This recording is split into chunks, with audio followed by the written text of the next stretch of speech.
5 tips for success in life. As a 22-year-old, when I was just graduating out of engineering college, I was afraid of what the real world would be like.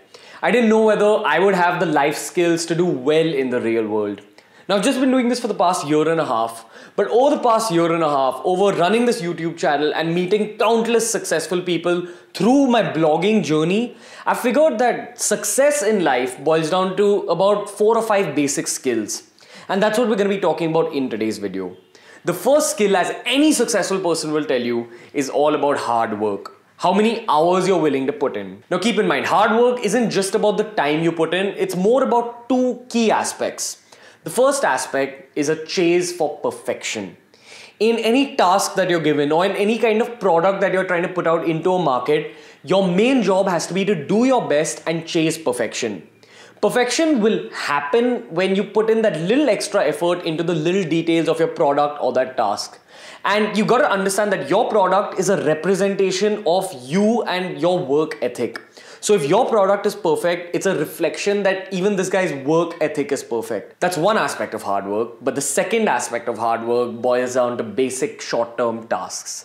Any long-term goal that you have can be broken down into a few short-term goals. And any short-term goals can be broken down into a bunch of steps or tasks. People are always overwhelmed by this talk of a long-term goal, but at the end of the day, you can get to your long-term goal with small steps. So if you get into a habit of just creating a task list and knocking out tasks from that list, that's what will get you closer to your long-term goal, and that's what you have to remember. Any long-term goal can be achieved through short-term tasks. Now that's that about hard work.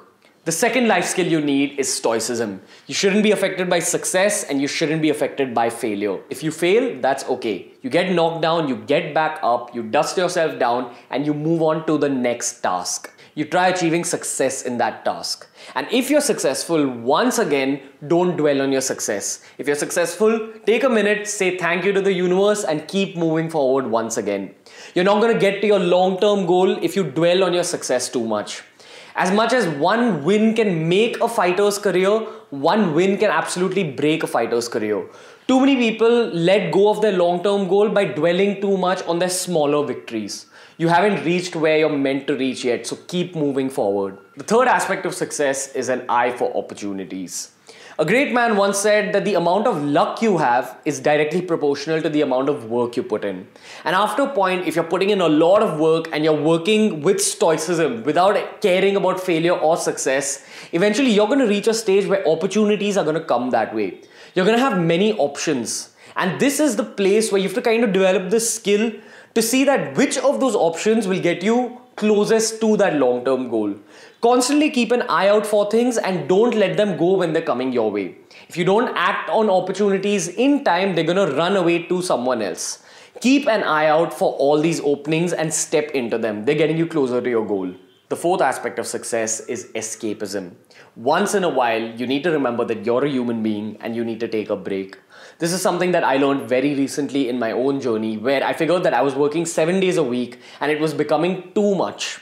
Now, rather than finding an escapism in alcohol or in weed or cigarettes, find an escapism in something that's good for you. A great option would be obviously something like physical exercise, something like an exercise regime like gymming. Another great option when it comes to escapism is human beings. Now this can be your friends, your family, or even your girlfriend or your boyfriend. It's just someone you need to go to disconnect with your work. You gotta understand that if you get obsessed with your work and your product, it can absolutely take over your life and it may lead to an earlier burnout than you're anticipating. So once in a while, take a step back, relax, because there's more to life than even that long-term goal. Yes, you should be intrigued by your long-term goal and you should constantly be chasing it. But at the same time, you need to understand that happiness isn't a destination, it's a journey. And happiness will happen when you find an escapism once in a while. Make sure you choose the right kind of escapism. And the fifth and final aspect of success, in my opinion, and this is something I've learned over the past year and a half, is self-awareness and spirituality. At every single stage of your life, you need to understand what your strengths are, what your weaknesses are, and most importantly, you need to kind of walk down a spiritual path. Most people believe that spirituality has everything to do with religion, but it's nothing to do with religion. Spirituality has everything to do with your spirit, your own self-subconscious. You need to go deeper into your own mind constantly and figure out what works for you, what can help advance your career, and most importantly, what kind of activities can keep you happy in the long term. For me personally, the way I chase spirituality and self-awareness is meditating 20 minutes a day. Every single day, I have 20 minutes where I just sit in one place and I kind of disconnect from my real life. Not only is this an escapism, but it's a very, very, very constructive escapism at that. This fifth aspect is something that's overlooked by most young professionals and young entrepreneurs because everyone is too caught up in the real world. You need to understand that your spiritual goals, finding yourself, is as important as your real life goals and finding that money and that fame or success. That's what you've got to keep in mind.